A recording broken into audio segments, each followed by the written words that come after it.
Hello everyone and welcome back to डिनव academy. आज की क्लास में हम code on occupational safety health and working conditions 2020 के building and other construction workers regulation of employment and condition of services act 1996 complete करेंगे। ये एक although ये इसमें 64 सेक्शंस के अराउंड है, लेकिन इसमें हम सिर्फ इंपॉर्टेंट सेक्शंस ही पढ़ेंगे, ठीक है, क्योंकि यहाँ से क्वेश्चंस बहुत कम आते हैं और मुश्किल से एक या दो ही आए हैं अभी पिछले कुछ सालों में, तो इसके हम इंपॉर्टेंट सेक्शंस ही कंप्लीट करेंगे, ठीक है। तो सेक्शन 1 शॉर्ट टाइटल का है, जिसमें इस एक्ट का नाम building and other construction workers regulation of employment and condition of services act 1996 है। पूरे इंडिया पर ये अप्लाई होती है। फोर्स में आई थी 1 डे ऑफ मार्च 1996 और ये हर उस इस्टेब्लिशमेंट में अप्लाई होती है। ये इंपॉर्टेंट है। ये एक्ट हर उस इस्टेब्लिशमेंट में अप्लाई होती है जहाँ पर पिछले 12 महीनों में 10 या 10 से ज़्यादा बिल्डिंग वर्कर्स को कंस्ट्रक्शन वर्क के लिए एम्प्लॉय किया गया है, ठीक है, हर उस इस्टेब्लिशमेंट में। अब यहाँ पर for the purpose of this section building workers employed in different release in a day, इन्हें भी चाहे वो एम्प्लॉयर्स ने हो एम्प्लॉय किया हो या फिर कॉन्ट्रैक्टर ने किया हो, उन्हें यहाँ पर काउंट किया जाएगा। नाउ डेफिनेशंस में building and other construction work क्या होता है, वो डेफिनेशन। यहाँ पर कोई भी कंस्ट्रक्शन, ऑल्ट्रेशन, रिपेयर, मेंटेनेंस या डेमोलिशन का काम जो रिलेटेड है ट्रांसपोर्ट इंफ्रास्ट्रक्चर से, वाटर इरिगेशन वर्क से, power communication, oil gas, crossing and conduits, tower and structures, या फिर कोई भी ऐसा स्पेसिफाइड अप्रोप्रिएट गवर्नमेंट के द्वारा जो स्पेसिफाइड है वो काम हो, इन चीज़ों से रिलेटेड, उसे building and other construction work माना जाएगा, ठीक है। लेकिन यहाँ पर कोई भी ऐसा बिल्डिंग और अदर कंस्ट्रक्शन वर्क जो फैक्ट्रीज एक्ट 1948 और माइंस एक्ट 1942 द्वारा कवर किया जाता है, उसे यहाँ पर इंक्लूड नहीं किया गया है, ठीक है, क्योंकि वो ऑलरेडी इन दोनों एक्ट से कवर हो रहे हैं। अब बिल्डिंग वर्कर क्या होता है? कोई भी ऐसा इंसान जिसे एम्प्लॉय किया गया है skilled, semi skilled, unskilled, manual या सुपरवाइजरी, टेक्निकल और क्लेरिकल काम करने के लिए, चाहे उसके टर्म्स ऑफ जो एम्प्लॉयमेंट हैं वो या तो एक्सप्रेस्ड हो या एम्प्लाइड हो। एक्सप्रेस्ड एम्प्लाइड हम ऑलरेडी देख चुके हैं पिछले एक्ट में, ठीक है, जो कॉन्ट्रैक्ट लेबर एक्ट हमने देखी थी। ये एक्ट जो है ना, वो कॉन्ट्रैक्ट लेबर और फैक्ट्रीज एक्ट का एक मिक्सचर कह सकते हैं इसे, ठीक है, छोटा सा एक मिक्सचर है। अब यहाँ पर चाहे टर्म्स ऑफ एम्प्लॉयमेंट एक्सप्रेस्ड हो या एम्प्लाइड हो, उसे बिल्डिंग वर्कर माना जाएगा। अब यहाँ पर एक वर्ड पर ध्यान देना, सुपरवाइजरी, ठीक है। सुपरवाइजर को बिल्डिंग वर्कर मान रहे हैं, लेकिन कोई भी ऐसा सुपरवाइज़र जो एक महीने में 1600 रुपये से ज़्यादा वेजेस ड्रॉ करता है, लेता है, उसे एक्सक्लूड किया गया है और उसे बिल्डिंग वर्कर नहीं माना जाएगा, ठीक है।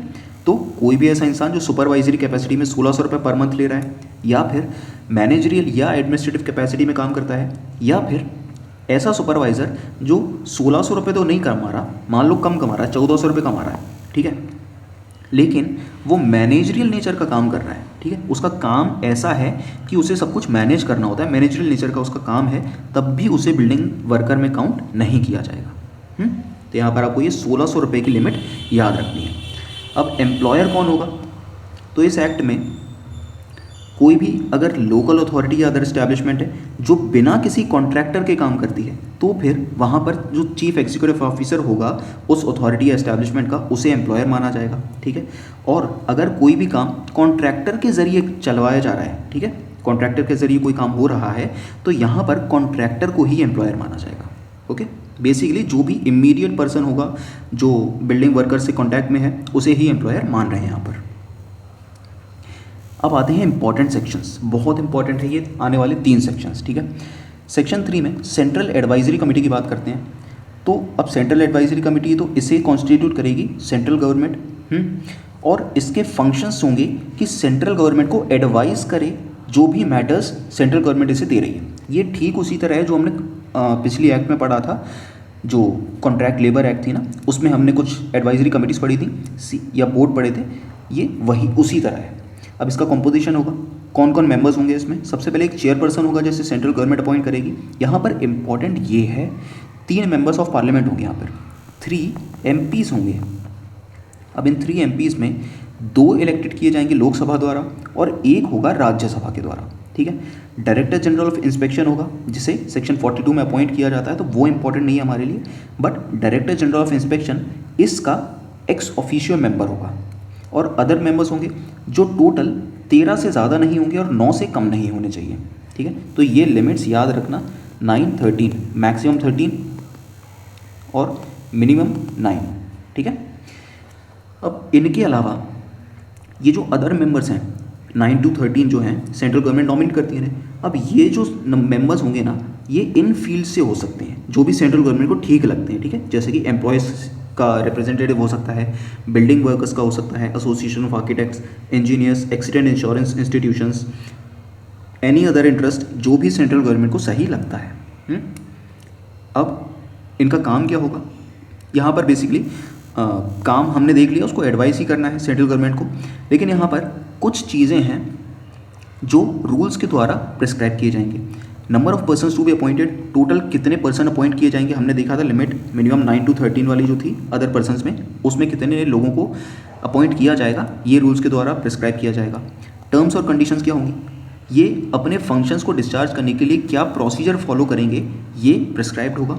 और इनकी वैकेंट सीट्स को कैसे फिल किया जाएगा, ये भी प्रिस्क्राइब फॉर्म में होगा। अब अगेन जैसा कि हमने अब तक की हर एक्ट में पढ़ा है, बिल्डिंग वर्कर्स के रिप्रेजेंटेटिव जो होंगे वो एम्प्लॉयर्स के रिप्रेजेंटेटिव से कम नहीं होने चाहिए, ठीक है। ज़्यादा हो सकते हैं, कम नहीं होने चाहिए। And no disqualification from parliament. अब अगर इस बोर्ड का कोई भी मेंबर हाउस ऑफ पार्लियामेंट यानी कि एमपी बन जाता है, मान लीजिए पहले बोर्ड का मेंबर था लेकिन अब मेंबर ऑफ पार्लियामेंट के लिए वो इलेक्ट हो चुका है, तो वो डिस्क्वालीफाई नहीं हो जाएगा बोर्ड का मेंबर बनने के लिए, ठीक है। और या फिर कोई मेंबर ऑफ पार्लियामेंट है जो इस बोर्ड का मेंबर बना है, वो भी डिस्क्वालीफाई नहीं होगा। सेक्शन 4 स्टेट एडवाइजरी कमेटी की बात करता है और ये सारे फंक्शंस इसके सेम हैं, थोड़े बहुत डिफरेंसेस हैं। जैसे कि वहाँ पर 3 एमपीज़ थे, लेकिन यहाँ पर 2 मेंबर्स होंगे जो कि स्टेट लेजिस्लेचर के होंगे, राज्य विधानसभा के होंगे, और 1 मेंबर सेंट्रल गवर्नमेंट नॉमिनेट करेगी। यहाँ पर chief inspector of inspection of building and construction, ये इसका एक्स ऑफिशियो मेंबर होगा। और अदर मेंबर्स हमने वहाँ पर देखा था कि 9 से मिनिमम 9 और मैक्सिमम 13 हो सकते हैं। स्टेट के केस में मिनिमम 7 और मैक्सिमम 11 हो सकते हैं, ठीक है। अदर मेंबर्स और उनके फील्ड वही हैं, इन्हें स्टेट गवर्नमेंट नॉमिनेट करेगी। और फॉलोइंग ये सेम चीज़ें स्टेट गवर्नमेंट ही प्रेस्क्राइब करेगी कि कितने लोगों को अपॉइंट किया जाएगा, number of persons appointed, terms and conditions, procedure to be followed, manner of filling vacancies. और अगेन बिल्डिंग वर्कर्स का जो रिप्रेजेंटेशन है वो एम्प्लॉयर के रिप्रेजेंटेशन से कम नहीं होना चाहिए। अब मोस्ट इंपॉर्टेंट इन तीनों में है ये चीज़, एक्सपर्ट कमेटी। अप्रोप्रिएट गवर्नमेंट एक या एक से ज़्यादा एक्सपर्ट कमेटी बना सकती है, ठीक है। और इसका फंक्शन भी होगा गवर्नमेंट को एडवाइस करना इस एक्ट के रूल्स बनाने के लिए। अब इस एक्सपर्ट कमेटी के जो मेंबर्स होंगे उनको पेमेंट दी जाएगी, ठीक है, उनको फीस और अलाउंसेस दिए जाएंगे। लेकिन अगर इस एक्सपर्ट कमेटी का कोई ऐसा मेंबर है जो ऑलरेडी गवर्नमेंट ऑफिसर है या फिर किसी ऐसी बॉडी कॉरपोरेट का ऑफिसर है जिसे बाय लॉ किसी एक्ट के ज़रिए एस्टैब्लिश किया गया है, तो इनको कोई फीस और अलाउंसेस नहीं दिए जाएंगे क्योंकि ये ऑलरेडी फीस और अलाउंसेस ले रहे हैं गवर्नमेंट से। ओके। सेक्शन 11 कहता है कि इस फंड के बेनिफिशियरीज कौन होंगे। तो हर बिल्डिंग वर्कर जो रजिस्टर्ड है इस एक्ट में, वो उसे बेनिफिट्स मिलेंगे इस बोर्ड का जो फंड बना हुआ है उससे, ठीक है। वो बेनिफिट्स अभी हम आगे देखेंगे। सेक्शन 12 कहता है कि रजिस्ट्रेशन बिल्डिंग वर्कर्स का कैसे होगा बेनिफिशियरीज के तौर पे। तो कोई भी बिल्डिंग वर्कर जो 18 साल की उम्र कंप्लीट कर चुका है लेकिन 60 से कम का है, ठीक है, तो बेसिकली 18 to 60 एज जो है वो इसकी रिक्वायरमेंट है एलिजिबिलिटी के लिए, एज रिक्वायरमेंट। और पिछले 12 महीनों में उसने कम से कम 90 दिनों तक बिल्डिंग या अदर कंस्ट्रक्शन वर्क में काम किया है, तो वो एलिजिबल है यहाँ पर बेनिफिशियरी बनने के लिए। अप्लाई कैसे करेगा, रजिस्ट्रेशन की एक एप्लीकेशन देनी होगी बोर्ड के किसी ऑफिसर को जिसे बोर्ड प्रेस्क्राइब करेगा, ठीक है। डॉक्यूमेंट्स और फीस भी होगी। अब एप्लीकेशन के साथ डॉक्यूमेंट्स दोगे और डॉक्यूमेंट्स के साथ एक फ़ीस देनी होगी। ये फ़ीस 50 रुपये से ज़्यादा नहीं होगी। ओके। अब रजिस्ट्रेशन का डिसीजन, जिस ऑफिसर को रजिस्ट्रेशन के लिए एप्लीकेशन दी हुई है, अगर उसे सही लगता है सब कुछ कि इस एक्ट के प्रोविजंस को फॉलो किया जा रहा है, रूल्स को फॉलो किया जा रहा है, तो फिर वो रजिस्टर में उस बिल्डिंग वर्कर का नाम लिख लेगा as a beneficiary under this act. And application को रिजेक्ट नहीं किया जाएगा तब तक जब तक एप्लीकेंट को आप एक मौका नहीं दे देते अपना पक्ष रखने के लिए। मतलब उसे बताने का मौका दो कि उसकी एप्लीकेशन क्यों रिजेक्ट नहीं होनी चाहिए, उसके बाद ही रिजेक्ट कर सकते हो। नॉर्मल कंडीशंस में अपने आप से रिजेक्ट नहीं कर सकते। अब अगर कोई रिजेक्ट कर भी देता है तो जो भी एप्लीकेंट है वो 30 दिनों के अंदर अंदर अपील कर सकता है। अपील कहाँ करेगा? बोर्ड के सेक्रेटरी के पास या फिर अदर ऑफिसर के पास जिसे भी बोर्ड ने इस काम के लिए रखा हुआ है। और उसका उस सेक्रेटरी या अदर ऑफिसर का डिसीजन फाइनल होगा। अगर सेक्रेटरी को लगता है कि एक सफिशिएंट कॉज की वजह से, एक रीजनेबल ग्राउंड्स पर ये एप्लीकेंट 30 दिन के अंदर अंदर अपील नहीं कर पाया, तो 30 दिन खत्म होने के बाद भी वो अपील को एक्सेप्ट कर सकता है। और जो भी बोर्ड का सेक्रेटरी होगा ना, उसे मेंटेन करने होंगे रजिस्टर्स एज में भी प्रिस्क्राइब फॉर्म में रजिस्टर्स को मेंटेन करना होगा। अब जैसे ही उसे बेनिफिशियरी बना लिया गया है, यहाँ पर उसे आईडी कार्ड दिया जाता है, आइडेंटिटी कार्ड दिया जाता है, और उस आईडी पर इसका फोटोग्राफ होगा बेनिफिशियरी का, और उसमें इतनी जगह होगी जहाँ पर डिटेल्स लिखी जा सकती हैं कि वो बेनिफिशियरी किस जगह पर काम कर रहा है बिल्डिंग या अदर कंस्ट्रक्शन वर्क में। मान लीजिए ये है उसकी आईडी, इस जगह पर लगा दी फ़ोटो, और इतनी जगह खाली छोड़ी है ताकि यहाँ पर डिटेल्स फिल की जा सकें। ये डिटेल्स कौन फिल करेगा? Employer. Every employer details fill करेगा बिल्डिंग और अदर कंस्ट्रक्शन वर्क की इस आईडी कार्ड में, जो भी वो वर्कर कर रहा है, ठीक है। और उसे ऑथेंटिकेट भी करेगा, यानी अपनी साइन करेगा या फिर स्टैंप लगाएगा अपनी कंपनी का, जो भी ऑफिशियल स्टैंप उनका हो वो वाला, और वापस दे देगा बेनिफिशियरी को। अब जब भी कोई गवर्नमेंट ऑफिसर, बोर्ड ऑफिशियल या फिर लेबर इंस्पेक्टर या कोई भी ऑथोराइज पर्सन वर्कर से ये आईडी मांगेगा, तो उसे वो आईडी दिखानी होगी, और यही उसका प्रूफ है रजिस्ट्रेशन का बेनिफिट्स की एलिजिबिलिटी के लिए। वर्कर को हमेशा ये आईडी अपने साथ रखनी होगी जब भी वो काम पर जा रहा है। ओके। सेक्शन 14 कहता है कि कोई भी वर्कर कब बेनिफिशियरी उसका जो स्टेटस है वो ख़त्म हो जाएगा। तो ये कह रहा है कि अगर किसी वर्कर की एज 60 साल हो चुकी है और या फिर पिछले 1 साल में उसने 90 दिनों से भी कम काम किया है बिल्डिंग कंस्ट्रक्शन वर्क में, तो वो बेनिफिशियरी नहीं रहेगा, ठीक है। लेकिन यहाँ पर जो 90 दिन का पीरियड काउंट हो रहा है ये वाला, इसमें वो एब्सेंस पीरियड काउंट नहीं किया जाएगा। जब मान लीजिए एक वर्कर था, वो अपनी कंस्ट्रक्शन साइट पर काम कर रहा था और उसका एक्सीडेंट हो गया, और उस एक्सीडेंट की वजह से उसने ऑलमोस्ट 20 दिनों की छुट्टी ली, ठीक है। तो ये 20 दिन इस 90 दिन के पीरियड में काउंट नहीं किए जाएंगे, मतलब उसके एब्सेंस पीरियड में काउंट नहीं किए जाएंगे। मतलब ऐसा नहीं माना जाएगा वो 20 दिन छुट्टी पर था या फिर एब्सेंट था, काम पर नहीं आया था, ऐसा नहीं माना जाएगा। Now continued benefits. अब देखो, कोई भी बेनिफिशियरी जो कंटिन्यूसली 3 साल तक बोर्ड बेनिफिशियरी के तौर पर रहा है, ठीक है, तो 60 साल की उम्र होने से पहले उसने 3 साल तक बेनिफिशियरी का स्टेटस उसके पास था कंटिन्यूसली, ठीक है, तो वो 60 साल के बाद बेनिफिट्स के लिए एलिजिबल है। अब ये बेनिफिट्स पेंशन के तौर पर हो सकते हैं, ठीक है, इंश्योरेंस हो सकता है, इंश्योरेंस, ये इस तरीके के बेनिफिट्स 60 साल की उम्र के बाद दिए जाते हैं। लेकिन कंडीशन क्या है? 60 साल होने से पहले कंटिन्यूसली 3 साल तक तुम बेनिफिशियरी बने रहे हो, तो ही एलिजिबल हो तुम। अब इस 3 साल के पीरियड को काउंट करने के लिए वो पीरियड भी ऐड किया जाएगा जब वो बेनिफिशियरी किसी और स्टेट के बोर्ड का बेनिफिशियरी था, ठीक है। यानी हो सकता है कोई ऐसा वर्कर है जो कभी गुजरात में काम कर रहा है, कभी मध्य प्रदेश में कर रहा है, कभी महाराष्ट्र में कर रहा है ना, तो वो अदर उस स्टेट के बोर्ड का तो बेनिफिशियरी रहा था, तो उस पीरियड को भी काउंट किया जाएगा इस 3 साल में। नाउ सेक्शन 15 कहता है बेनिफिशियरीज का एक रजिस्टर बनाएगा। कौन बनाएगा? एम्प्लॉयर बनाएगा। Employer shall maintain a register in such form as may be prescribed, और इस रजिस्टर में वो डिटेल्स होंगी जो उस वर्कर से रिलेटेड होंगी, यानी कि वो किस जगह काम कर रहा है, किस तरीके का काम कर रहा है, जो ऑलरेडी हम रजिस्टर वाले चीज़ पहले ही देख चुके हैं कई सारी एक्ट्स में। और ये जो रजिस्टर होगा ना, इसको बोर्ड का सेक्रेटरी या फिर कोई भी ऑफिसर जो ऑथराइज्ड है वो बिना किसी प्रायर नोटिस के इंस्पेक्ट करने के लिए आ सकता है, ठीक है, बिना किसी प्रायर नोटिस के, बिना बताए। अब ये जो फंड है इसमें कंट्रीब्यूशन भी तो होगा।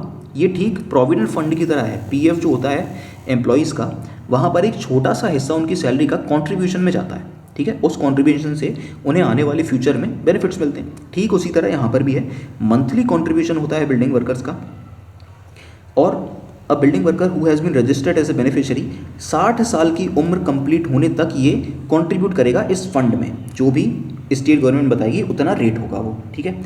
अब यहाँ पर स्टेट गवर्नमेंट जो है वो अलग अलग क्लासेस के बिल्डिंग वर्कर्स के लिए अलग रेट्स भी डिफाइन कर सकती है, ठीक है। बोल सकती है कि अगर आप बिल्डिंग कंस्ट्रक्शन में काम कर रहे हो तो आप 200 रुपये दे दो, रोड कंस्ट्रक्शन में काम कर रहे हो तो आप 100 रुपये दे दो, इस तरीके से स्टेट गवर्नमेंट कर सकती है।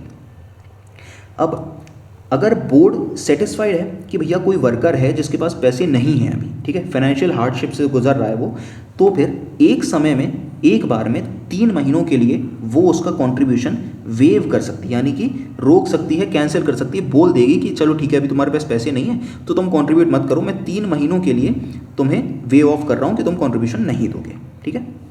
और ये एक बार में सिर्फ 3 महीने के लिए ही हो सकता है, बोर्ड कर सकता है, बोर्ड के पास ये पावर है। अब बेनिफिशियरी जो होगा वो अपने एम्प्लॉयर को ऑथोराइज कर देगा, वो कह देगा कि भैया मैं तो हर महीने नहीं जाऊंगा बोर्ड के पास अपना कंट्रीब्यूशन देने के लिए, तुम एक काम करो, तुम मेरी मंथली वेजेस से मेरे जो कंट्रीब्यूशन है उसे काट लेना, और काटने के ठीक 15 दिन के अंदर अंदर बोर्ड को दे देना मेरा कंट्रीब्यूशन, ठीक है। Section 17 effect of non payment of contribution, अगर कंटिन्यूसली 1 साल या 1 से ज़्यादा तक कोई भी बेनिफिशियरी अपना कंट्रीब्यूशन नहीं देता है तो वो अपना बेनिफिशियरी स्टेटस खो देगा, अब वो बेनिफिशियरी नहीं रहेगा। लेकिन अगर बोर्ड के सेक्रेटरी को ऐसा लगता है कि जो कंट्रीब्यूशन नहीं दे पा रहा था वर्कर वो रीजनेबल ग्राउंड्स पर था, ठीक है, एक बहुत ही रीज़न था उसके पास, अच्छा रीज़न था कि भैया इस वजह से मैं अपने कंट्रीब्यूशन नहीं दे सकता हूँ, और अब वो कह रहा है, वो वर्कर कह रहा है कि भैया मैं तो अपना पुराना जितना भी कंट्रीब्यूशन है वो दे दूंगा, एरियर्स दे दूंगा, ठीक है।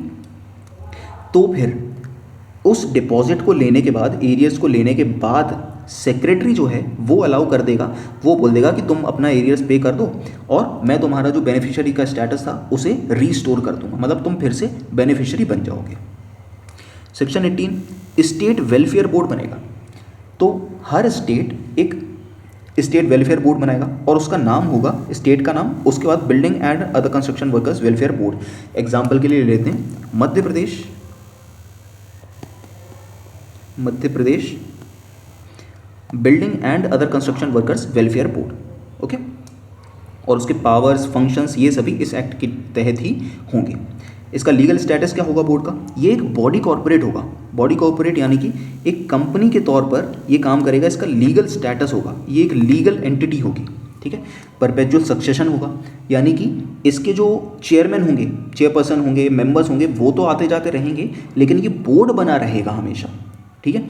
इस पूरे बोर्ड की एक कॉमन सील होगी, ऑफिशियल स्टैंप होगा अपना, और ये जिस पर भी केस करेगा या फिर कोई और जब इस पर केस करेगा तो इस बोर्ड के नाम से करेगा, ओके। ये ऑलमोस्ट हर कंपनी के केस में होता है ये। अब इसका कॉम्पोजिशन कौन कौन होगा इस बोर्ड में? तो इस बोर्ड में एक चेयरपर्सन होगा जिसे स्टेट गवर्नमेंट नॉमिनेट करेगी, अपॉइंट करेगी, एक पर्सन सेंट्रल गवर्नमेंट अपॉइंट करेगी, यहाँ पर नॉमिनेट करेगी, ठीक है। और इसमें 15 से ज़्यादा अदर मेंबर्स नहीं होंगे जिन्हें स्टेट गवर्नमेंट अपॉइंट कर रही है, ठीक है। यहाँ पर लिमिट है 15 मेंबर्स अदर मेंबर्स की, ओके। प्रोवाइडेड दैट बोर्ड में इक्वल नंबर होने चाहिए, स्टेट गवर्नमेंट के जो रिप्रेजेंटेटिव्स होंगे इक्वल होंगे, एम्प्लॉयर्स के रिप्रेजेंटेटिव्स इक्वल, बिल्डिंग वर्कर्स के, इन तीनों के ही इक्वल रिप्रेजेंटेटिव्स होंगे। एग्जांपल के लिए अगर स्टेट गवर्नमेंट के 10 है ना, तो एम्प्लॉयर्स और बिल्डिंग वर्कर्स के भी 10-10 रिप्रेजेंटेटिव्स होने चाहिए। और यहाँ पर ये कह रहा है कि कम से कम एक मेंबर तो वुमन का होना चाहिए बोर्ड में, एक वुमन मेंबर तो बोर्ड में होनी ही चाहिए। और इसके जो भी टर्म्स एंड कंडीशंस, मेंबर्स की सैलरी अलाउंसेस, और अगर वैकेंसी का कोई केस है तो उसे किस तरीके से फिल किया जाएगा, ये सभी प्रिस्क्राइब फॉर्म में होगा। Secretary and other officers of board, board को एक सेक्रेटरी अपॉइंट करना होगा और सच ऑफिसर्स एंड एम्प्लॉयज़ को अपॉइंट करना होगा जितने भी उसे ठीक लगते हैं अपने फंक्शंस को डिस्चार्ज करने के लिए, ठीक है। अब इस बोर्ड का जो सेक्रेटरी होगा यही इसका CEO है, चीफ एग्जीक्यूटिव ऑफिसर है। Terms and conditions of appointment of secretary and other officers shall be as prescribed, यानी प्रिस्क्राइब होंगे इनके टर्म्स एंड कंडीशंस। अब सेक्शन 20 कहता है कि बोर्ड की मीटिंग्स भी तो होंगी, तो बोर्ड कब मिलेगा, कहाँ मिलेगा और क्या प्रोसीजर फॉलो करेगा, ये सभी प्रिस्क्राइब फॉर्म में होगा और उसका कोरम भी प्रिस्क्राइब्ड होगा। कोरम बेसिकली मिनिमम मेंबरशिप की लिमिट होती है, एक रिक्वायरमेंट होती है किसी भी मीटिंग को एक वैलिड फॉर्म में कंडक्ट करने के लिए। जैसे कि जो आर्टिकल 100 है वो कहता है कि लोकसभा में 1/10 कोरम तो होना ही चाहिए लोकसभा की प्रोसीडिंग्स को कंटिन्यू करने के लिए, यानी मिनिमम 55 मेंबर्स तो हों, 55 एमपीज़ तो आए भैया कि प्रोसीडिंग्स को कंटिन्यू किया जा सके, है ना। ठीक उसी तरह से यहाँ पर भी मिनिमम कोरम जो होगा वो प्रिस्क्राइब फॉर्म में होगा। इसका एक प्रिसाइडिंग ऑफिसर कौन होगा? देखो जो भी मीटिंग होती है ना उसका एक प्रिसाइडिंग ऑफिसर होता है। जैसे कि आपने इंडियन हिस्ट्री अगर पढ़ी हो तो उसमें आईएनसी इंडियन नेशनल कांग्रेस थी, उसके जितने भी सेशंस हुए हैं उनका एक प्रिसाइडिंग ऑफिसर प्रेसिडेंट होता था, है ना। जैसे कि दादा भाई नौरोजी, जवाहरलाल नेहरू, अबुल कलाम आज़ाद जी, महात्मा गांधी जी, है ना। तो ये प्रिसाइडिंग ऑफिसर्स होते थे। तो इस मीटिंग के भी प्रिसाइडिंग ऑफिसर होगा, जो इस बोर्ड की मीटिंग को प्रिसाइड करेगा उसका प्रेसिडेंट होगा। अगर इस बोर्ड का चेयरपर्सन प्रेजेंट है तो फिर मीटिंग को वही प्रिसाइड करेगा। अगर चेयरपर्सन प्रेजेंट नहीं है, अनेबल टू अटेंड, तो फिर जिस मेंबर को चेयरपर्सन ने नॉमिनेट किया है कि भैया तुम प्रिसाइड कर लेना, मैं नहीं आ पाऊंगा यार, मैं अपनी बच्ची के एडमिशन के लिए जा रहा हूँ, तुम प्रिसाइड कर लेना इस मीटिंग को, तो फिर वो इंसान करेगा। और अगर वो उसने ऐसा कोई नॉमिनेशन नहीं किया है तो फिर वहाँ पर जितने भी मेंबर्स प्रेजेंट होंगे ना वो सभी एक मेंबर को प्रेजेंट कर लेंगे, इलेक्ट कर लेंगे और वही फिर प्रिसाइड करेगा। अब यहाँ पर वोटिंग और कास्टिंग वोट भी है। कोई भी फैसला अगर इस बोर्ड को लेना होगा अपनी मीटिंग में तो फिर उसे मेजॉरिटी ऑफ वोट से डिसाइड किया जाएगा।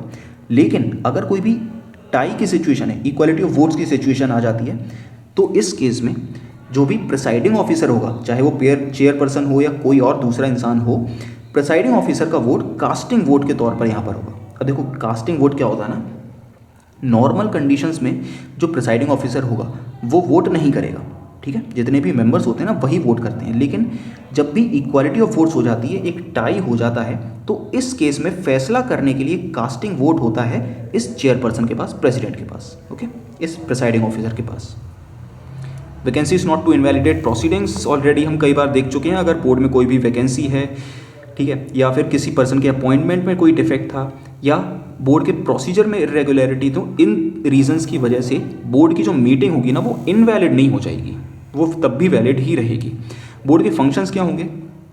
ये जो वेलफेयर बोर्ड होगा ना, ये किसी भी एक्सीडेंट के केस में वर्कर्स को इमीडिएट असिस्टेंस देगा, 60 ईयर्स कंप्लीट होने के बाद उन्हें मंथली पेंशन देगा, हाउस कंस्ट्रक्शन के लिए उन्हें लोन एडवांसेस देगा, ग्रुप इंश्योरेंस स्कीम लेगा वर्कर्स के लिए, बेनिफिशियरीज के लिए, ठीक है, फाइनेंशियल असिस्टेंस देगा वर्कर्स के बच्चों के एजुकेशन के लिए, फाइनेंशियल असिस्टेंस। अगर कोई उन्हें बड़ी बीमारी हो जाती है तो इस केस में उनके मेडिकल एक्सपेंसेस का खर्चा, वुमेन वर्कर्स के लिए medical benefit, other welfare measures and facilities भी ये बोर्ड के फंक्शंस हैं, ठीक है। जो भी फंड में कंट्रीब्यूशन हर कोई दे रहा है ना, उससे यही सब होता है।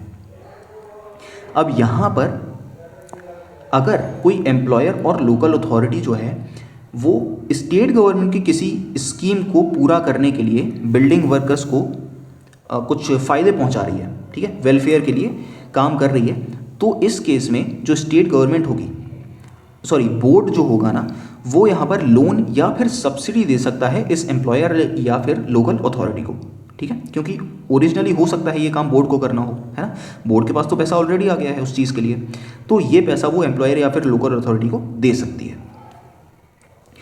अब एग्जिस्टिंग वेलफेयर मेजर्स हैं, यानी जो एम्प्लॉयर या फिर लोकल अथॉरिटी है वो ऑलरेडी कोई ऐसे वेलफेयर मेजर्स को अडॉप्ट कर रही है बेनिफिशरीज़ के लिए, वर्कर्स के बेनिफिशरीज़ के लिए या फिर उनकी फैमिली मेम्बर्स के लिए, तो इस केस में यहाँ पर बोर्ड जो होगा इन्हें ग्रांट्स दे देगा, ग्रांट्स एंड एड, यानी कि फाइनेंशियल एक मदद होती है जो mainly central government state governments को भी देती है, उसी तरीके से यहाँ पर ग्रांट्स एंड एड बोर्ड दे देगा लोकल अथॉरिटी या फिर एम्प्लॉयर को, लेकिन इसकी लिमिट भी होगी।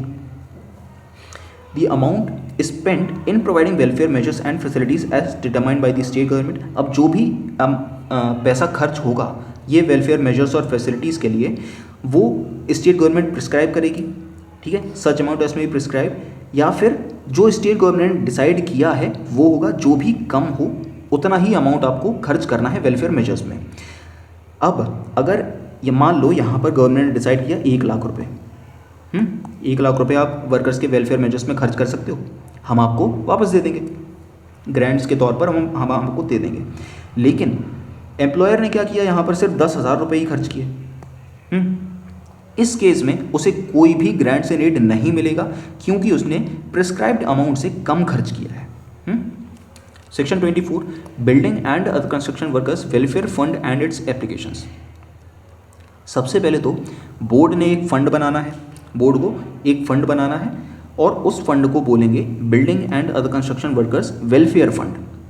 इस फंड में पैसा कहाँ से आएगा? सबसे पहले तो सेंट्रल गवर्नमेंट देगी, सेक्शन 23 में दिया हुआ है। सेक्शन 23 मैंने इसमें इंक्लूड नहीं किया, उसमें सिर्फ इतना लिखा है कि central government building other construction workers welfare fund में ग्रांट्स दे सकती है, लोन्स दे सकती है, ठीक है, फाइनेंशियल हेल्प कर सकती है बेसिकली।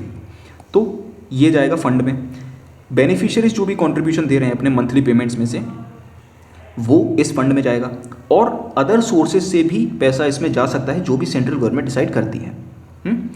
अब ये फंड जो है इसे कहाँ पर खर्च किया जाएगा? सबसे पहले तो बोर्ड के एक्सपेंसेस में, जो भी बोर्ड के फंक्शंस अभी हमने देखे हैं, जो मैटरनिटी बेनिफिट है, एजुकेशनल एड है, हाउसिंग कंस्ट्रक्शन लोन दे रहे हैं, एक्सीडेंट रिलीफ दे रहे हैं, इंश्योरेंस स्कीम, पेंशंस, इन सभी में इन एक्सपेंस कैसा पैसा खर्च कर सकता है बोर्ड, ठीक है। बोर्ड के मेंबर्स को सैलरी अलाउंसेस देने में खर्च कर सकता है और expenses on objects and for the purpose authorised by this act, यानी कि इस एक्ट में जो भी ऑथोराइज्ड है उस पर खर्चा कर सकता है। लेकिन यहाँ पर एक कैप है, लिमिट है। यहाँ पर बोर्ड को एक फाइनेंशियल ईयर में 5% से ज़्यादा खर्चा नहीं करना है, ठीक है। किन चीज़ों पर? Salary allowances, other remuneration of members officer and other employees and other administrative expenses. यहाँ पर एडमिनिस्ट्रेटिव एक्सपेंसेस पर आपको 5% से ज़्यादा खर्च नहीं करना है। ये 5% किस अमाउंट का है? ये 5% है जो भी टोटल एक्सपेंसेस आपके हो रहे हैं एक फाइनेंशियल ईयर में, उसका 5% है, ठीक है। मान लो आपके एक साल में टोटल एक्सपेंसेस 100 रुपये के हैं, तो यहाँ पर आप 5 रुपये अपने एडमिनिस्ट्रेटिव एक्सपेंसेस पर खर्च कर सकते हो, उससे ज़्यादा नहीं। सेक्शन 25 कह रहा है कि बोर्ड ना एक बजट बनाएगा अपना अगले साल के लिए, आने वाले साल के लिए एक बजट बनाएगा और इस बजट में वो अपने एस्टिमेटेड रिसीट्स यानी उसकी इनकम और एस्टिमेटेड एक्सपेंडिचर जो भी खर्चा होता है बोर्ड का, वो लिखकर भेजेगा। किसको भेजेगा? स्टेट गवर्नमेंट को भेजेगा और सेंट्रल गवर्नमेंट को भेजेगा। और इसी तरीके से एक एनुअल रिपोर्ट, देखो बोर्ड बनता है फ्यूचर के लिए, है ना, जो पैसा जो काम आने वाले समय में करने वाले हो उसके लिए बजट बनेगा। जो काम ऑलरेडी आप कर चुके हो प्रीवियस फाइनेंशियल ईयर में, उसमें जितनी भी एक्टिविटीज़ आपने कंडक्ट की हैं उसकी एक एनुअल रिपोर्ट बनाओ, वो रिपोर्ट भेज दो स्टेट गवर्नमेंट और सेंट्रल गवर्नमेंट को। अब आपके बजट बन रहे हैं तो यहाँ पर ऑडिट भी तो होना चाहिए। आप एक बॉडी कॉर्पोरेट हो, लीगल एंटिटी हो, तो यहाँ पर आपके अकाउंट्स बनेंगे, प्रॉफिट एंड लॉस अकाउंट बनेगा, बैलेंस शीट बनेगी, उसके ऑडिट भी होंगे। तो सबसे पहले तो बोर्ड को प्रॉपर अकाउंट्स मेंटेन करके रखने होंगे, ठीक है। Annual statement of accounts prepare करने होंगे और ये सभी CAG of India, controller and auditor general of India के कंसल्टेशन में होगा। ऑडिटर की क्या पावर्स होंगी? सबसे पहले तो इसके जो अकाउंट्स होंगे ना, उसे CAG ऑडिट करता है। CAG अगर ऑडिट नहीं कर सकता तो फिर CAG एक पर्सन को अपॉइंट करेगा ऑडिट करने के लिए और इस पर्सन के पास वो सभी पावर्स होंगी, वो सभी राइट एंड प्रिविलेजेस होंगे जो एक CAG के पास होते हैं। एंड स्पेसिफिक पावर इंक्लूड, इसकी स्पेसिफिक पावर्स भी होंगी जिसमें CAG या फिर वो अदर पर्सन डिमांड कर सकता है प्रोडक्शन ऑफ बुक्स के लिए। बुक्स बेसिकली जर्नल एंट्रीज की बुक्स होती हैं, जो डेली ट्रांजेक्शन्स होते हैं उनकी बुक्स होती हैं।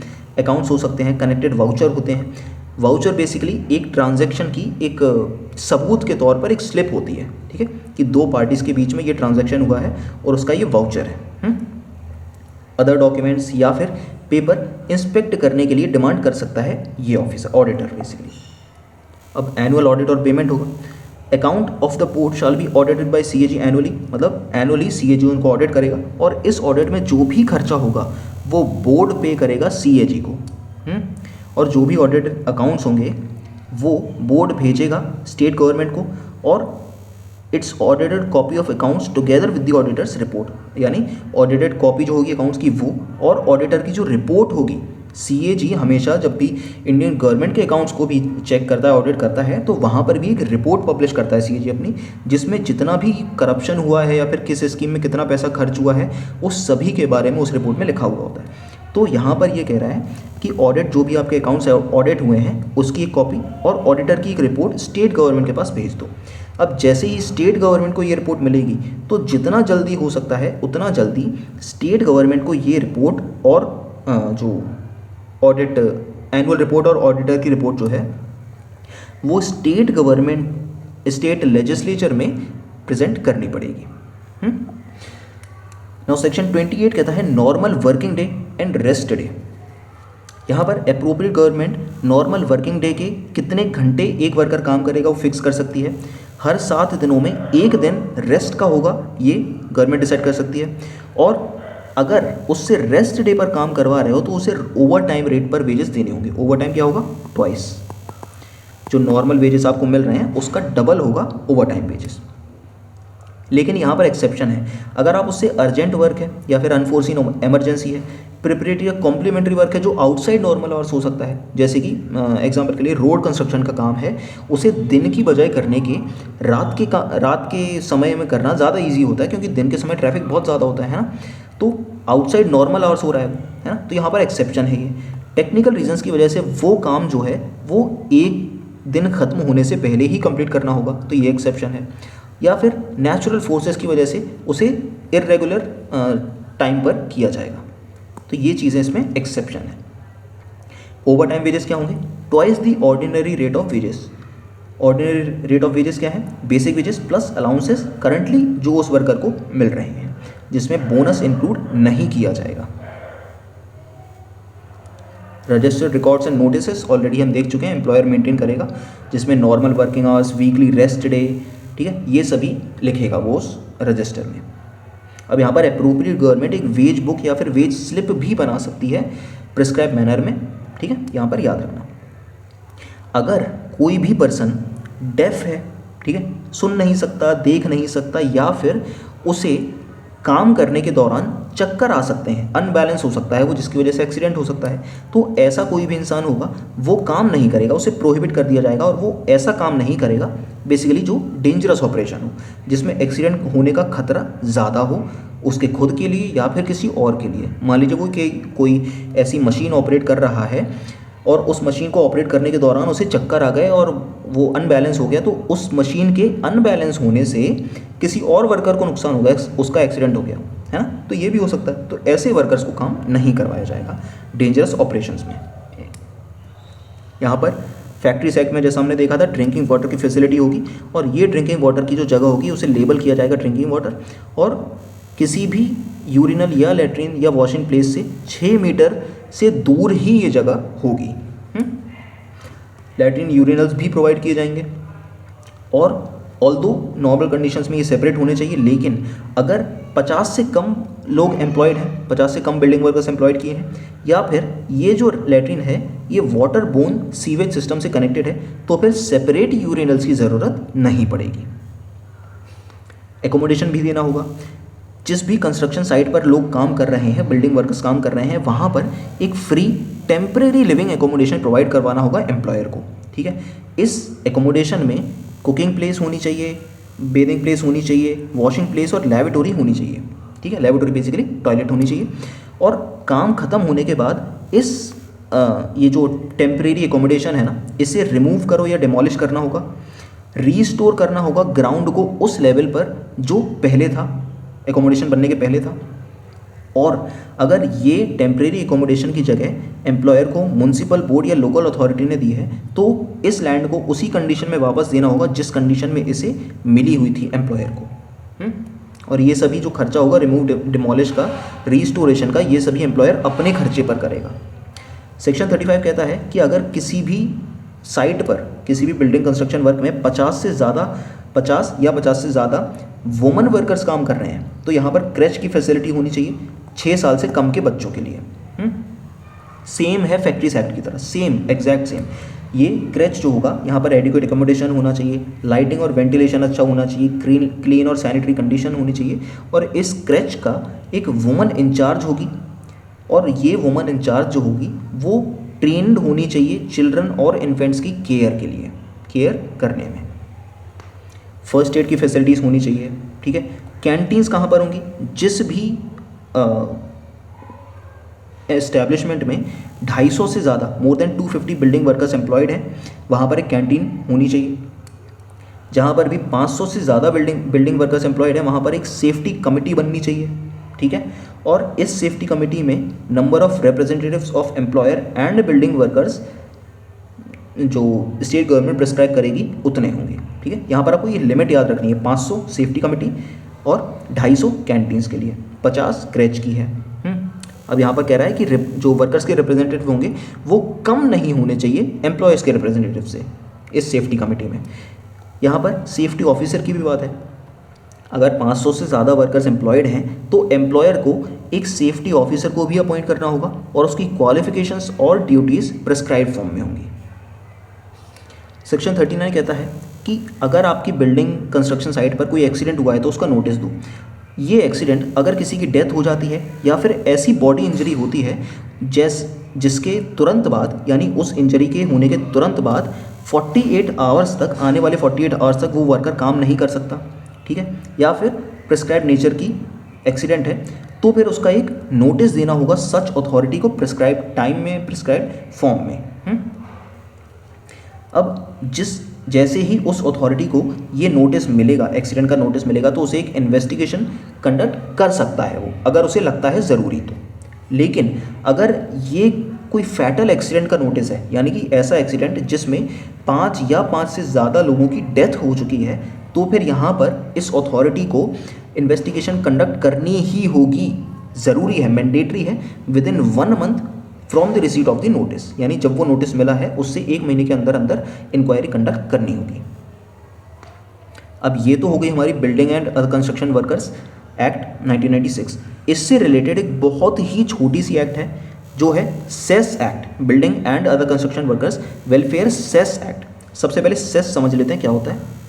Cess basically tax on tax है, एक बहुत ही छोटा सा अमाउंट होता है जो टैक्स पर लगता है। ठीक है, यहाँ पर एक छोटी सी फीस है जो गवर्नमेंट लेती है एम्प्लॉयर्स से। तो हम सिर्फ इंपॉर्टेंट सेक्शन ही इसके पढ़ेंगे। देखो, एक या जो भी एम्प्लॉयर है, मान लो एम्प्लॉयर है, ये एक साइट कंस्ट्रक्ट कर रहा है जिसका टोटल खर्चा आ रहा है, मान लीजिए एग्जाम्पल के लिए 100 रुपये है। ठीक है, 100 रुपये इसका खर्चा है, तो यहाँ पर सेस कितना लेगी गवर्नमेंट? 1 से 2% के बीच में जो भी कंस्ट्रक्शन का कॉस्ट है, 100 रुपये कंस्ट्रक्शन का कॉस्ट है, तो यहाँ से 1 से 2 रुपये सेस ले सकती है गवर्नमेंट। सेंट्रल गवर्नमेंट डिसाइड करेगी एग्जैक्ट परसेंटेज यहाँ पर। ठीक है, किससे लेगी? एम्प्लॉयर से। कलेक्ट कैसे किया जाएगा? अगर कोई गवर्नमेंट या पब्लिक सेक्टर का प्रोजेक्ट है तो उसे तो सोर्स पर ही डिडक्ट कर लिया जाएगा, TDS है, टैक्स डिडक्टेड एट सोर्स। ठीक है, लेकिन अगर कोई ऐसा प्रोजेक्ट है जिसमें लोकल अथॉरिटी जैसे कि म्यूनसिपैलिटी की अप्रूवल की ज़रूरत है, तो यहाँ पर वो एडवांस में ही सेस को कलेक्ट कर सकते हैं, अप्रूवल जब दे रहे होंगे तब। Okay, where does the money go? ये पैसा जाता कहाँ है सेस का? तो जितना भी सेस इन्होंने कलेक्ट किया है, मान लीजिए एग्जाम्पल के लिए 100 रुपये इन्होंने टोटल सेस कलेक्ट किया है। ठीक है, तो इसका 1% तो यानी 1 रुपये काट लेंगे, अपना कलेक्शन कॉस्ट ले लेंगे, और बाकी जितना भी बचेगा 99 ये जाएगा वेलफेयर बोर्ड के पास। अब यहाँ पर गवर्नमेंट के पास ये ऑप्शन है कि वो एक फ्लैट फिक्स रेट भी कर सकते हैं। एक फ्लैट रेट फिक्स कर देंगे कि भैया तुम इतना ही दे देना, हर बार हम क्या नया कॉस्ट कैलकुलेट कर देंगे फिरेंगे, तो इससे अच्छा तुम एक फिक्स रेट दे देना। अब यहाँ पर एम्प्लॉयर को रिटर्न भी फाइल करना होगा, जैसे कि इनकम टैक्स रिटर्न होता है, ठीक उसी तरह यहाँ पर एम्प्लॉयर को भी एक रिटर्न फाइल करना होगा। और अगर कोई भी एम्प्लॉयर जो है वो रिटर्न फाइल करने में फेल हो जाता है, रिटर्न फाइल नहीं करता है, तो ऑफिसर उसे नोटिस देगा कि भैया इस तारीख से पहले अपना रिटर्न फाइल कर दो। ठीक इनकम टैक्स की तरह है, जब IT डिपार्टमेंट बता देगा कि 31 मार्च से पहले अपना income tax return ITR file कर दो। अब यहाँ पर ऑफिसर चेक करेगा रिटर्न को, ठीक है, रिटर्न्स को चेक करेगा, अगर सब कुछ ठीक लगता है तो वो एक ऑर्डर पास कर देगा जिसमें बता देगा कि एम्प्लॉयर को कि तुम्हें इतना सेस हमें देना है। अगर एम्प्लॉयर फाइल नहीं भी करता है रिटर्न, तब भी ऑफिसर अपनी इंक्वायरी को कंडक्ट करेगा और डिसाइड कर लेगा कि इतना सेस ये हमें देगा, और उसकी लास्ट डेट भी फिक्स कर देगा। यहाँ पर सेंट्रल गवर्नमेंट एग्जेम्प्ट भी कर सकती है किसी भी एम्प्लॉयर को सेस देने से। ठीक है, लेकिन सिर्फ तब जब एम्प्लॉयर ऑलरेडी वो सिमिलर सेस किसी स्टेट लॉ में सेम सब्जेक्ट में दे रहा है स्टेट गवर्नमेंट को। ठीक है, पावर ऑफ एंट्री, अगेन ये सब गवर्नमेंट ऑफिसर्स के हम ऑलरेडी देख चुके हैं। अगर कोई ऑफिसर सेस नहीं देता है, प्रिस्क्राइब डेट के बाद भी नहीं देता है, तो उसे इंटरेस्ट देना होगा इस सेस पर, जो कि होगा 2% पर मंथ या फिर पार्ट ऑफ मंथ, जब तक वो ड्यू डेट से एक्चुअल पेमेंट डेट के बीच जितना भी समय होगा उतने समय के लिए वो 2% पर मंथ की रेट से इंटरेस्ट पे करेगा टोटल सेस अमाउंट पर, ठीक है। तो इस जो सेस एक्ट है इसमें आपको दो चीज़ें याद रखनी है। सेस कितना होगा 1 से 2% के बीच, इंटरेस्ट कितना होगा 2% पर मंथ। आपको ये दो चीज़ें ज़रूर याद रखनी है इसमें, ठीक है। और बाकी इसमें अपील, क्रिमिनल पेनल्टीज़ ये सभी उतने इंपॉर्टेंट नहीं है, ठीक है। तो ये थी आज की क्लास जिसमें हमने ऑलमोस्ट 2 ही एक्ट ख़त्म कर लिए हैं, और ये उतनी ज़्यादा इंपॉर्टेंट एक्ट नहीं है, बट स्टिल इसको एक बार पढ़ लेना क्योंकि यहाँ से क्वेश्चन आया हुआ है, ऑल्दो उतने ज़्यादा अमाउंट में नहीं बट आए ज़रूर हुए हैं, ठीक है। तो ये थी आज की क्लास। अब इसके बाद हमारी माइंस एक्ट है। माइंस एक्ट में बहुत ही लिमिटेड प्रोविजंस हमें पढ़ने हैं, तो उसके नोट्स मैं और टेलीग्राम चैनल पर अपलोड कर दूंगा।